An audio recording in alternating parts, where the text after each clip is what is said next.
Why would a neighbor call 911 over a boy riding a skateboard? The question hung in the air like the humid Georgia summer, thick and oppressive, as I watched my son, Ethan, glide down our new driveway.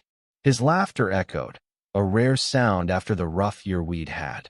Moving to this quiet suburban street was supposed to be a fresh start, a chance to rebuild after the divorce, the custody battles, and the endless nights wondering if I was failing him. But Karen, our next-door neighbor, had other plans. Karen was a force of nature, and not the good kind. She was a woman whose scowl could curdle milk, her broad frame filling doorways as she barked orders at delivery drivers or lectured kids for stepping on her pristine lawn. Her face, perpetually twisted in disapproval, was framed by a bleach-blonde bob that seemed to quiver with her rage. From the moment we moved in, her eyes tracked us like a hawk sizing up prey.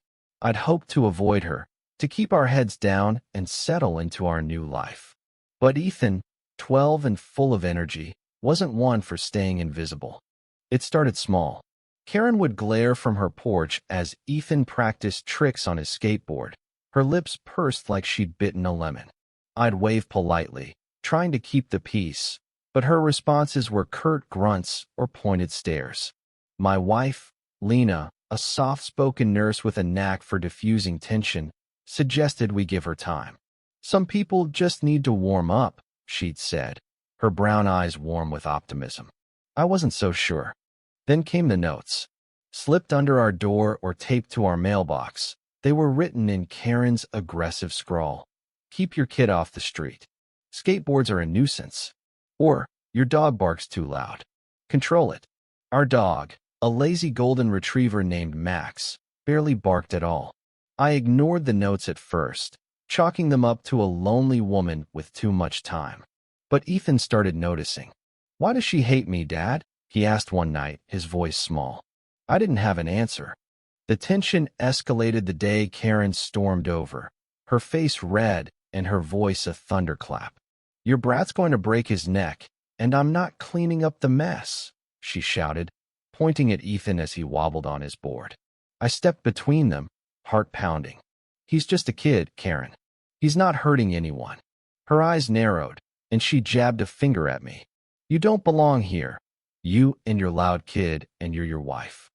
The way she spat the word wife made my skin crawl, like it was an insult. Lena, standing quietly behind me, squeezed my arm.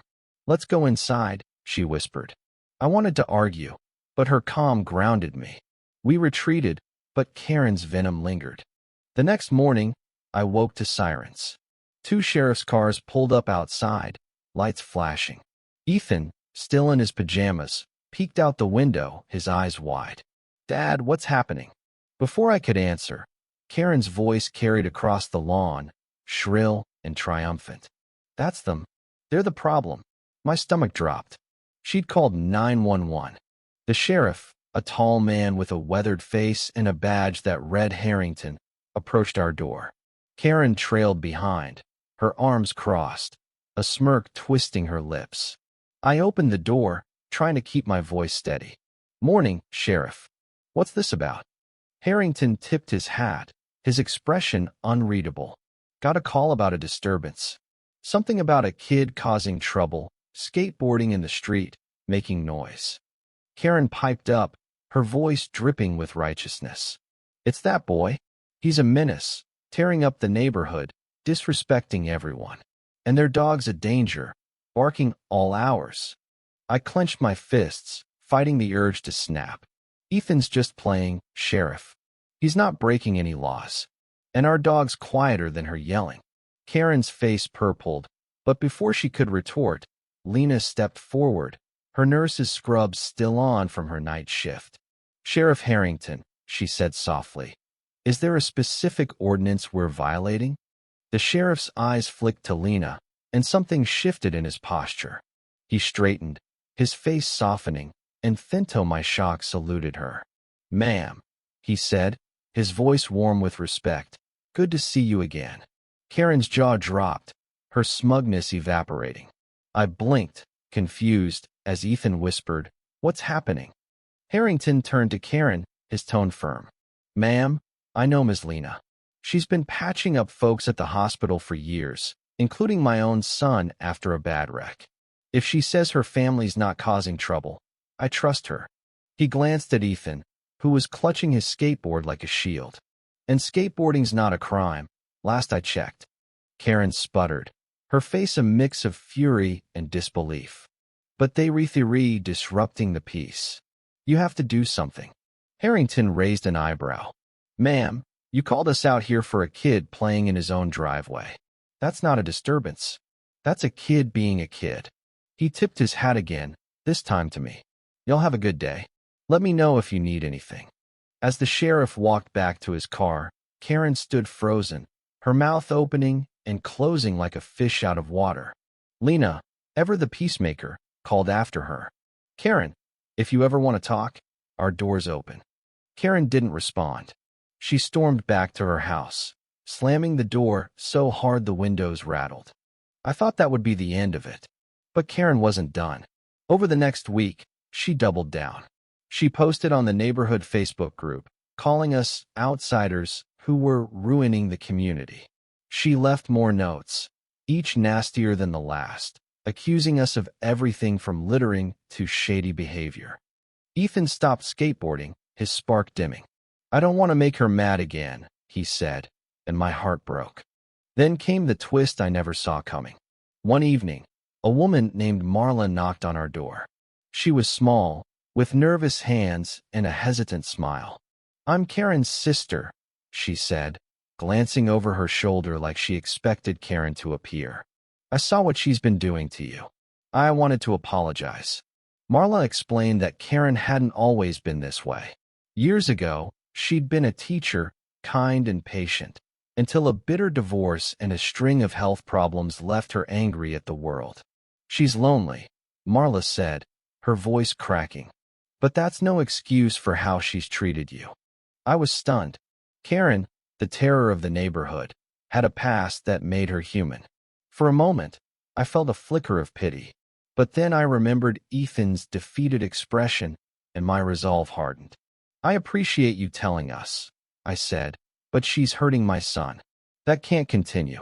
Marla nodded, tears in her eyes. I know. I'm trying to get her help. But be careful. She's stubborn. She left, and I stood there, grappling with the complexity of it all. Karen wasn't just a villain, she was a person, broken by life. But her pain didn't justify her cruelty. The final straw came a week later. Karen, emboldened by her online crusade, confronted Ethan while he was walking Max. You don't belong here, she screamed, looming over him. Ethan froze, and Max, usually docile, growled a low, protective rumble. Karen stumbled back, tripped over a sprinkler, and fell hard on her lawn. By the time I ran outside, she was clutching her ankle, her face twisted in pain and humiliation. I called an ambulance, and Lena, ever the nurse, knelt beside her, checking her injury.